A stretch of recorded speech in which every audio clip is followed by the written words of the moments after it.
Good morning my dear student. स्वागत है आप लोगों का आज के इस वीडियो में।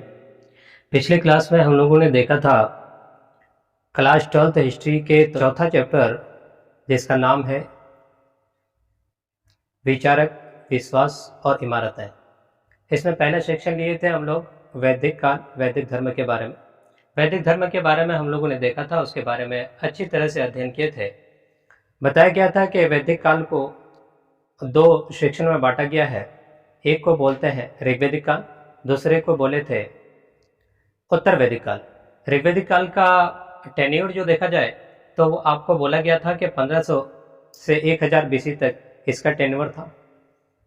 उस काल के बारे में जितनी भी जानकारी मिलती है वह ऋग्वेद में मिलती है, इसी वजह से उस काल का, इस टेन्योर का नाम ऋग्वैदिक काल कहा गया। उसके बाद उत्तर वैदिक काल में आप लोगों ने देखा था तो उसमें बताया गया था कि उसका टेन्योर 1000 बीसी से 600 बीसी तक है। इसमें कई वेद आए, 3 वेद के बारे में चर्चाएं हुई थी। ऋग्वेद तो उसमें आ गया, इसमें यजुर्वेद हुआ। उसके बाद क्या कहते हैं, यजुर्वेद, अथर्ववेद और सामवेद के बारे में चर्चाएं हुई थी। सारा चीज हम लोग डिस्कशन कर चुके थे। तो चलिए आज स्टार्ट करते हैं हम लोग जैन धर्म के बारे में।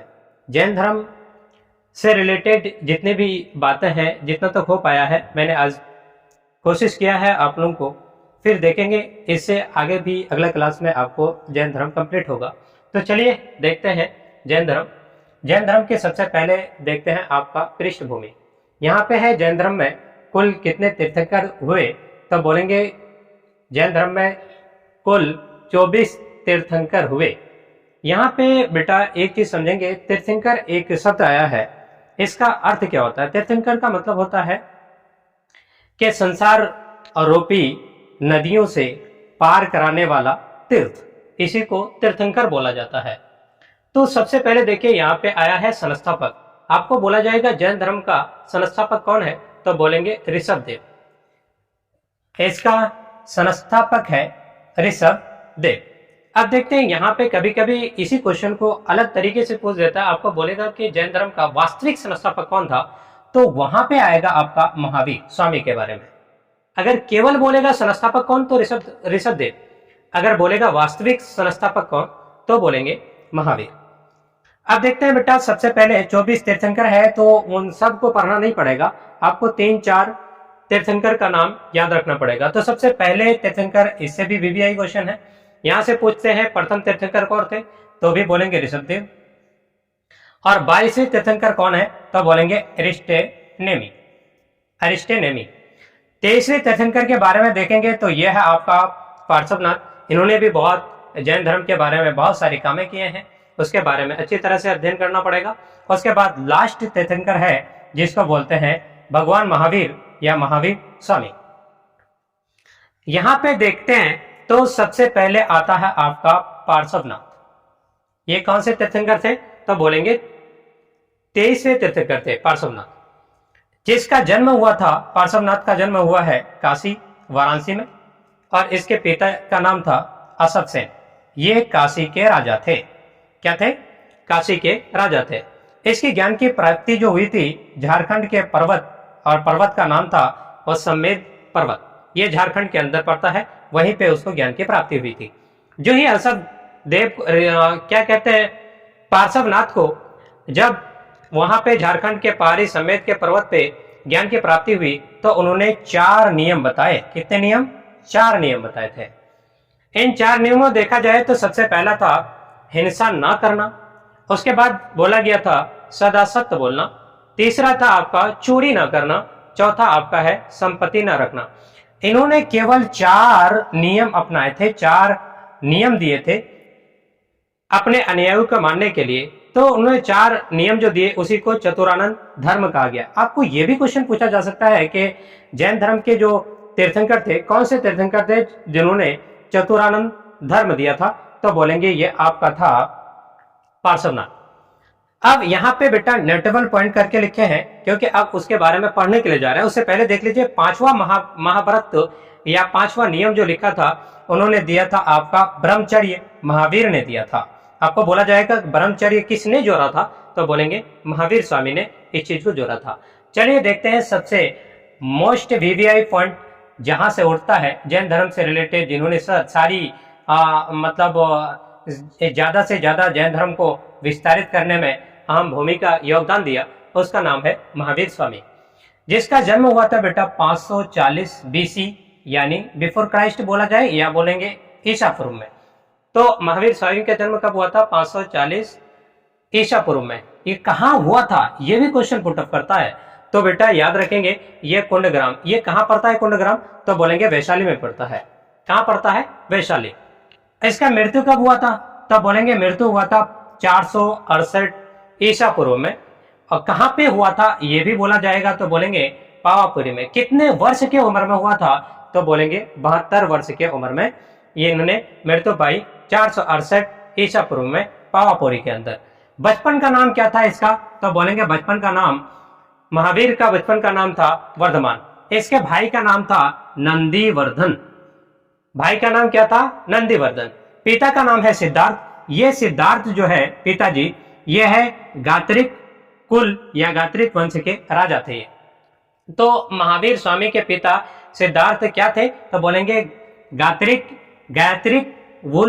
गायत्रिक वंश के राजा थे। माता का नाम था त्रिशला। ये कौन है त्रिशला? तो बोलेंगे चेटक की बहन है। ये चेटक की बहन है। पति का नाम है यशोदा, यहाँ पे देख रहे हैं। और पुत्री का नाम है अनोज्या, या बोलेंगे इसी का नाम है प्रियदर्शनी। अब देखेंगे उसका दामाद भी आएगा, दामाद का नाम है जमाली, और सबसे पहले शिष्य बनेंगे। तो यहाँ पे आते हैं गृहस्थ त्याग के बारे में। तो देखिए महावीर स्वामी के माता पिता दोनों मृत्यु होने के उपरांत उसके बड़े भाई थे नंदीवर्धन। नंदीवर्धन से अनुमति लेकर के 30 वर्ष की आयु में उन्होंने क्या दिया? मतलब गृह त्याग दिया, घर को छोड़ दिया। त्याग देना मतलब छोड़ देना। 30 वर्ष की उम्र में अपने बड़े भाई नंदीवर्धन से अनुमति लेकर घर को त्याग दिए थे। ज्ञान की प्राप्ति के बारे में देखा जाए तो इन्होंने जाम्बिक ग्राम साल वृक्ष के नीचे, कौन से वृक्ष के नीचे? तो बोलेंगे साल वृक्ष के नीचे। कौन सी नदी के किनारे? तो बोलेंगे रिजुपालिका नदी। रिजुपालिका नदी के किनारे 12 वर्ष तपस्या के बाद उन्हें ज्ञान की प्राप्ति हुई, और जैन धर्म में उसी ज्ञान की प्राप्ति को कैवल्य कहा गया है। आपको बोला जाएगा कि जैन धर्म में ज्ञान की प्राप्ति जो होती है उसको क्या कहा गया है? तो बोलेंगे कैवल्य कहा गया है। अब देखिए ज्ञान की प्राप्ति के बाद महावीर स्वामी को कई नामों से जाना गया। तो देख लीजिए, पहला नाम है जिन। जिन का मतलब होता है विजेता। उसके बाद और नाम से जाना गया, एक बोलते थे अरहत। अरहत का मतलब होता है बेटा योगी। उसके बाद निर्ग्रंथ। निर्ग्रंथ का मतलब होता है बंधन से पद्धति, यानी बंधन पद्धति, यानी बंधे गए। इसके लिए मतलब महावीर स्वामी जब ज्ञान की उसको प्राप्ति हुई तो उसके बाद उसको 3 नामों से जाना गया। यहाँ पे लिखा गया है बेटा, महावीर साधना के प्रति स्मरण थे। अब देखते हैं इसके उपदेश और शिक्षाएं। यहां से एक इंपॉर्टेंट क्वेश्चन बार बार पूछा गया है। क्वेश्चन आपको बोला जाएगा कि महावीर स्वामी ने सबसे पहले जो उपदेश दिए थे कौन सी भाषा में दिए थे? तो बोलेंगे प्राकृतिक भाषा में। प्रथम उपदेश कहाँ दिए थे? तो ये भी इंपॉर्टेंट है। तो प्रथम उपदेश उन्होंने जो दिया था वो दिया था आपका राजगीर में, और अंतिम उपदेश भी पूछा जाएगा तो ये बोलेंगे आपका पावापुरी में। ये है आपका पावापुरी। प्रथम बोलेगा तो राजगीर और अंतिम बोलेगा तो पावापुरी में। प्रथम शिष्य कौन थे? प्रथम मानने वाला अनुयायी कौन थे? तो बोलेंगे उसी के दामाद, नाम था दामाद का जमाली। प्रियदर्शी के साथ अपने बेटी का जो शादी दिलाया था वो प्रियदर्शी बेटी का नाम था, दामाद का नाम है जमाली। वह उन्होंने ही सबसे पहला उस धर्म को अपनाया था, उसको अपनाया था। महावीर स्वामी से उसका शिष्य बने, उसका चेला बने। उसके बाद देखते हैं उन्होंने कहा था कि संसार दुख में है। संसार कैसा है? दुख में है। फिर देखेंगे दुख का कारण किसको बताया उन्होंने? तो उन्होंने बोला कर्म फल को बताया। आपको यह भी क्वेश्चन पूछा जा सकता है कि महावीर ने यानी दुख का कारण किसको बताया था? तो बोलेंगे कर्म फल को बताया था। अगला देखते हैं यहाँ पे मुक्ति के लिए, अगर मोक्ष की प्राप्ति करना चाहते हैं तो आपको त्रिरत्न के मार्ग को अपनाना होगा। कोई भी आदमी अगर भगवान को प्यारा होना चाहता है तो उसको त्रिरत्न का मार्ग अपनाना होगा। ये त्रिरत्न कौन है? तो देख लीजिए, ये तीन नाम दिया गया है त्रिरत्न। यहाँ पे बोला जाता है त्रिरत्न कौन सा धर्म से रिलेटेड है, तो भी बोलेंगे आपका जैन धर्म से। त्रिरत्न कौन किसने दिया था? तो बोलेंगे महावीर स्वामी ने दिया था। पहला बेटा क्या है? बोलेंगे पहला है सम्यक दर्शन। सम्यक दर्शन का अर्थ होता है सत्य में विश्वास, यानी सच्चाई में यकीन करना, भरोसा करना। दूसरा है आपका सम्यक ज्ञान। सम्यक का मतलब ही होता है बेटा संपूर्ण, तो सम्यक ज्ञान संपूर्ण वास्तविक ज्ञान, संपूर्ण वास्तविक ज्ञान, पूरी की पूरी मतलब तथ्य वाली ज्ञान। अगला है साम्यक आचरण। इसका मतलब होता है सुख दुख से संपन्न, भरपूर, सुख दुख से भरपूर, यह सम्यक आचरण से मिलता है। अगला देखते हैं 5 महाव्रतों में अहिंसा को सबसे अधिक महत्व दिया गया है। 5 महाव्रत यहाँ पे देखिए, आपको देखा पार्श्वनाथ ने ये 5 या 4 आपका चतुरानंद धर्म या बोला जाए, या 4 नियम बोला जाए, या मतलब क्या कहते हैं महाव्रत बोला जाए, तो इन्हीं में से एक लास्ट में जाकर के जोड़ा था, मतलब कौन? महावीर ने। तो इसके बारे में ब्रह्मचर्य को जोड़ा था। लेकिन यहाँ पे बात आती है कि इन 5 में सबसे अधिक महत्व किसको दिया गया है? तो बोलेंगे अहिंसा को दिया गया है। किसको दिया गया है? अहिंसा को दिया गया है। यहाँ पे देखते हैं 5, एक है आत्मा, उसके बाद पुनर्जन्म, उसके बाद है कर्म, उसके बाद मोक्ष और वर्ण। इन सब में विश्वास करते थे ये जैन धर्म के लोग, इन सभी में विश्वास करते थे। ये क्या थे, किसके मानने वाले थे? तो बोलेंगे एकेश्वरवाद और अनेक्यवाद। ये दोनों का संबंध जैन धर्म से रिलेटेड है। एकेश्वरवाद का मतलब होता है केवल एक का पूजा, अन्यथा किसी की पूजा नहीं। और अनेकावाद का मतलब बहुत सारे लोगों को, बहुत सारे मतलब भगवान को मानने वाले अनेकावाद कहलाते हैं।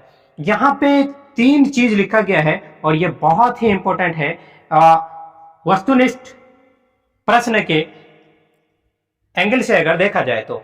सबसे पहले आपको ये बोला जाएगा, यहाँ पे बेटा, यहाँ पे क्रम लिखे हैं, यहाँ पे नाम लिखा गया है, यहाँ पे उसका प्रतीक चिन्ह लिखा गया है। पहला तीर्थंकर कौन थे? तो बोलेंगे ऋषभदेव थे। इसका प्रतीक चिन्ह क्या था? तो बेटा सांड बोलेंगे, सांड। उसके बाद 23वें तीर्थंकर, इसका नाम क्या था? तो पार्श्वनाथ। और इसका प्रतीक चिन्ह क्या था? तो सर्प का फल।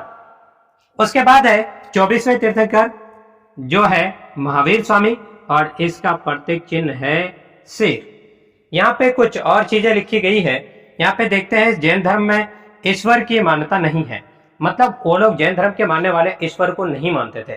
फाइनली वो भगवान को नहीं मानते थे, और केवल वो किसको मानते थे, महत्व देते थे? तो बोलेंगे आत्मा को देते थे। उन्होंने बोला कि आत्मा के अंदर ही सब कुछ बसा हुआ है, कोई भगवान कुछ नहीं है, सब कुछ आत्मा पर निर्भर करता है। आत्मा ठीक है तो सब ठीक है, आत्मा अगर ठीक नहीं तो कोई चीज ठीक नहीं है। इसलिए महावीर स्वामी मूर्ति पूजा और कर्म कांड का विरोध किए, और उसने पुनर्जन्म को माना और आत्मा को कारण बताया। उन्होंने बोला कि हम किसी मूर्ति पूजा के